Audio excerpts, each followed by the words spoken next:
اللہ تبارک تعالیٰ نے جس وقت ناچ گانے کا زور تھا اس وقت داؤد علیہ السلام کو زبور دے کے بھیجی اس گانے بجانے کی ٹکر پہ۔ داؤد علیہ السلام ایسی زبور پڑھتے تھے جو لوگ دنیا میں گانے نہیں سنتے ہیں اور اپنے کانوں کو فحاشی سے بچاتے ہیں، وہ قیامت کے دن داؤد علیہ السلام سے زبور سنیں گے۔ اور جب اللہ ان سے پوچھیں گے بھئی تمہیں مزہ ہے؟ کہا یا اللہ بہت مزہ ہے، میں نے تو ایسا مزہ کبھی لیا ہی نہیں، ایسا کلام کبھی سنا نہیں۔ تو اللہ کہیں گے اس سے بہتر سناؤں؟ تو لوگ کہیں گے جنتی جو ہیں جی اللہ سنا دیں۔ تو اللہ حضور صلی اللہ علیہ وسلم کو بلائیں گے اور کہیں گے اے میرے نبی آؤ آ کے سورہ یاسین میرے بندوں کو سناؤ۔ ہم سب سورہ یاسین سنیں گے۔ جب لوگوں کو اور مزہ آئے گا تو اللہ کہیں گے اس سے بہتر سناؤ۔ لوگ کہیں گے اس سے بہتر کیا ہوگا؟ تو اللہ تعالیٰ سورہ رحمان پردے ہٹیں گے اور خود سامنے آ کے ہم سب کو سورہ رحمان سنائیں گے۔ میرے پیارے دوستوں اور میری بہنوں، جب زبور آئی، جب میڈیا کا جب گانے بجانے کا دور تھا، اس کے بعد جب طب کا زمانہ تھا، اللہ تبارک تعالیٰ نے عیسیٰ علیہ السلام کو طب کے زور پہ ایسا زبردست عیسیٰ علیہ السلام کو اس زمانے میں عیسیٰ علیہ السلام کو دنیا میں بھیجا۔ پھر جب جادو کا زمانہ تھا، اللہ نے موسیٰ علیہ السلام کے ساتھ معجزے دیے اور جادو کے طور پہ موسیٰ علیہ السلام کو بھیجا۔ جب شاعری کا زمانہ آیا تو اللہ تعالیٰ نے حضرت محمد صلی اللہ علیہ وسلم کو قرآن جیسے معجزے کے ساتھ شاعری کے طور پہ بھیجا۔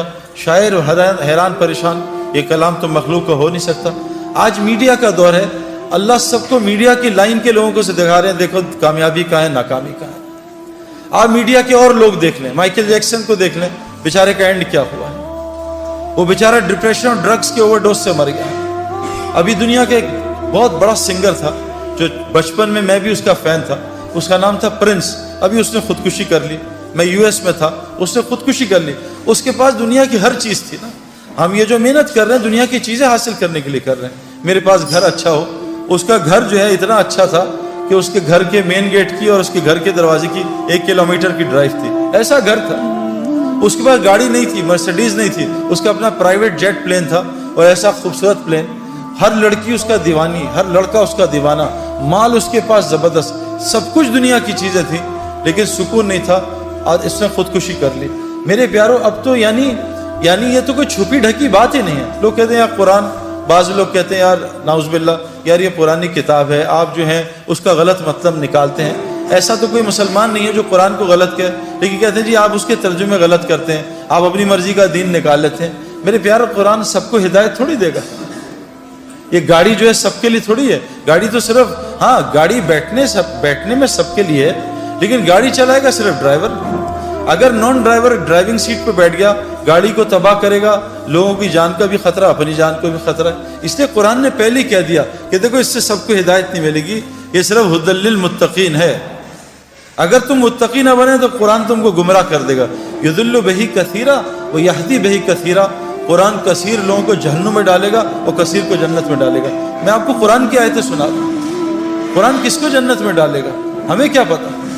ہم تو آج بالکل آنکھوں سے، بالکل جیسے لوگ آنکھوں سے اندھے ہوتے ہیں، انہیں کچھ نظر نہیں آتا، ان کو سانپ اور رسی میں تمیز نہیں ہوتی۔ جن کے اندر تقوی نہیں ہوگا، جو متقی نہیں ہوں گے، وہ قرآن سے اندھے ہو جائیں گے، ان کو قرآن سمجھ ہی نہیں آئے گا۔ میں نے بھی قرآن سنا ہے، میں نے بھی بیانات سنے، لیکن مجھے قرآن سے کبھی ہدایت نہیں ملتی تھی۔ مجھے کیسے پتہ چلے گا میں ہدایت کے راستے میں؟ وہ بھی قرآن بتاتا ہے، وہ بھی ہمیں باہر جانے کی ضرورت ہے۔ تو سب سے پہلا جو یہ ہمیں مسئلہ ہے نا، یہ جو ہم دنیا کی دوڑ لگا رہے ہیں، اس لیے لگا رہے ہیں کہ میری دنیا بن جائے۔ اللہ کی قسم کھانے کو تیار ہوں، میں نے آج تک کسی کو دنیا کی دوڑ لگاتے دنیا بنتی نہیں دیکھی۔ نہ مائیکل جیکسن کی بنی، نہ پرنس کی بنی، جنید جمشید مرحوم اور میں بچپن میں، جب ہم جوان تھے، بچپن جوانی میں، ایک سنگر تھا نروانہ میں، کرٹ کوبین، اس نے 2 سال میں 3 سال میں سارے ریکارڈز توڑ دیے۔ ہوا کیا کہ رات کو اٹھا، بیوی سے کہا میں جا رہا ہوں۔ کہاں جا رہا ہوں؟ ریوالور نکالی اور اپنے منہ میں 6 گولیاں مار کے اپنے آپ کو ہلاک کر دیا۔ ہم آسٹریلیا گئے تو ہمیں پتہ چلا ان ایکسیس کا لیڈ سنگر جو ہے نا آج سڈنی میں شو کر رہا ہے۔ ہماری ٹیم بڑی ایکسائٹڈ تھی۔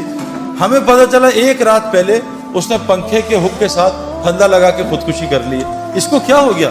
یہ تو آسٹریلیا کا ٹاپ آدمی تھا، یہ تو بلینر تھا۔ انسان کے 2 شوق ہوتے ہیں، مشہور ہو جاؤں اور امیر ہو جاؤں، یہ تو سب کچھ تھا۔ تو یہ کیا ہوا کہ اس نے خودکشی کر لی؟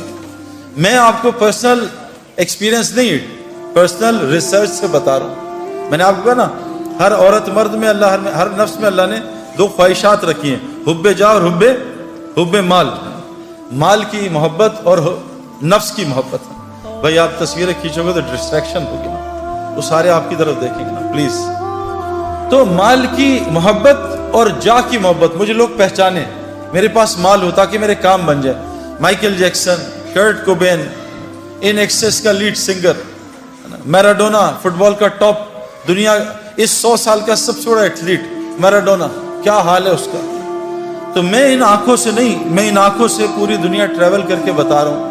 میں یو ایس کینیڈا بہت گیا ہوں، میں یورپ بہت گیا ہوں، میں انڈیا سری لنکا بنگلہ دیش بہت گیا ہوں، میں آسٹریلیا نیوزی لینڈ ٹریول کیا ہے، پاکستان پورا ٹریول کیا ہے۔ آج تک ایک دنیا دار آدمی کو بھی میں نے کامیاب ہوتے نہیں دیکھا، چاہے وہ ڈبل پی ایچ ڈی ہے، چاہے وہ بلینر ہے۔ میں ساؤتھ افریقہ میں جو ہمارا کرکٹ میچ پہلا ہوتا تھا، وہ بلینر آدمی ہے جو گولڈ مائن کا مالک ہے۔ ہمارا پہلا فرینڈلی میچ اس کے گھر میں گراؤنڈ ہے، اس کے گھر کے اندر کرکٹ گراؤنڈ ہے، پورا کرکٹ گراؤنڈ ہے، وہاں ہوتا تھا۔ میں نے اس کی زندگی بھی دیکھی ہے، میں نے پوری دنیا پھر کے دیکھ لی ہے، ایک آدمی بھی جس لائنوں میں ہم لگیں ایک کو بھی کامیاب نہیں دیکھا۔ کامیابی کیا ہوتی ہے؟ دل کا سکون۔ میں نے دل کا سکون کسی کے اندر نہیں دیکھا۔ کامیابی کیا ہوتی ہے؟ مجھے رات کو نیند آئے، پوری دنیا رات کی نیند سے محروم ہے۔ جب سونے کا وقت ہے جاگتے ہیں، جب جاگنے کا وقت ہے اس وقت نیند آتی ہے۔ کبھی آج تک کسی کیشیئر کو نوٹ گنتے ہوئے نیند نہیں آئے گی، لیکن جو تسبیحات پڑھتے ہیں وہ آدھی تسبیح میں ان کو نیند آ جاتی ہے۔ میرے پیارے دوستو، بہت بڑا مسئلہ ہے جو ہم نے موت سے پہلے حل کرنا ہے۔ یہ جو ایگزامینیشنز ہیں نا، یہ خدا نہ خواستہ فیل ہو گئے، اگلے سال پھر ہم ایگزامینیشنز دے دیں گے۔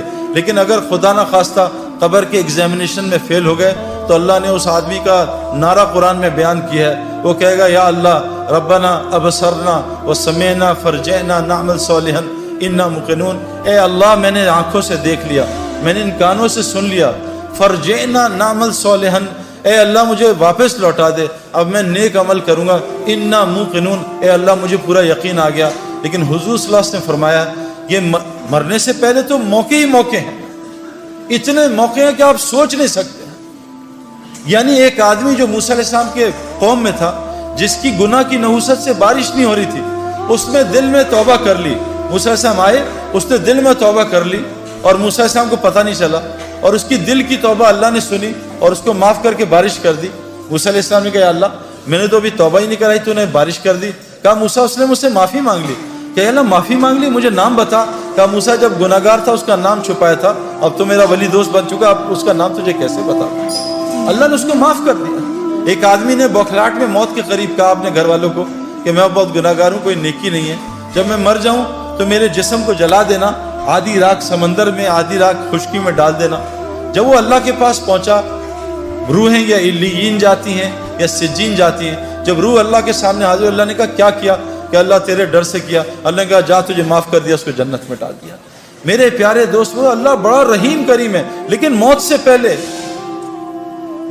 پہلے ہے۔ موت کے بعد حضور صلی اللہ علیہ وسلم نے کہا یہ جب دیکھ لے گا، سنے گا اللہ لوٹا دے، تو یہ جب جہنم کو دیکھے گا تو انگوٹھا چبائے گا اور پورا بازو کھا جائے گا، اس کو ہوش نہیں ہوگا۔ اور کہا اتنا روئے گا یہاں کا ایک آنسو پوری جہنم کی آگ کو بجھا دے۔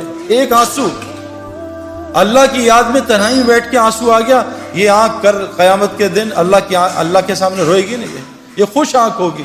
یہاں ایک آنسو پوری جہنم کی آگ کو بجھا دے۔ حضور صلی اللہ علیہ وسلم نے کہا مرنے کے بعد گناہ گار اتنا روئے گا کہ اس کے آنسو کی جگہ خون نکل آئے گا، اور اتنا خون نکلے گا تو آرام سے کشتی چلاؤ گے، اللہ اس کے گناہ کو معاف نہیں کرے گا۔ میرے پیاروں، مرنے سے پہلے ہمیں کامیابی تلاش کرنی ہے۔ یہ کامیابی ہے کہ ساری دنیا کے لوگ رزق کے لیے تنگ ہیں۔ رزق موت سے زیادہ انسان کا تعاقب کرتا ہے، اور آج مسلمان جو دنیا کا دلہا ہے کائنات کا، دلہا دلہن کی شادی پہ باراتی کس کی وجہ سے کھانا کھاتے ہیں؟ دلہا دلہن کی وجہ سے۔ کبھی آپ نے دیکھا ہے کوئی پاگل باراتی جو ہے، دلہا دلہن جو ہے، وہ کونے میں بیٹھ کے رو رہے ہو کہ ہائے اللہ ہمارے کھانے کا کیا ہوگا؟ یہ تو پاگل ہیں جو کھانے کے لیے رو رہے ہیں۔ ان کی برکت سے تو اللہ باراتیوں کو کھانا کھلا رہا ہے۔ آج کائنات کے دلہا دلہن پوری دنیا میں رزق کے لیے ذلت اٹھا رہے ہیں۔ انہوں نے ایک اللہ کی غلامی کو چھوڑا، پوری دنیا مسلمانوں کو اللہ نے ان کا غلام بنا دیا، جن کو اللہ نے قرآن میں کہا یہ جانوروں سے بدتر ہے۔ آج ساری دنیا کے مسلمانوں کے پڑھے لکھے ان کے نوکر ہیں، اللہ کی قسم، جو اللہ نے قرآن میں کہا جانور سے بدتر ہیں۔ کیوں میرے پیاروں؟ اور ایک کی زندگی میں نے بنتی نہیں دیکھی۔ ابھی یو ایس میں 2 مہینے رہا، اپنے دوستوں سے ملا، پریشان۔ کوئی فیملی لائف نہیں.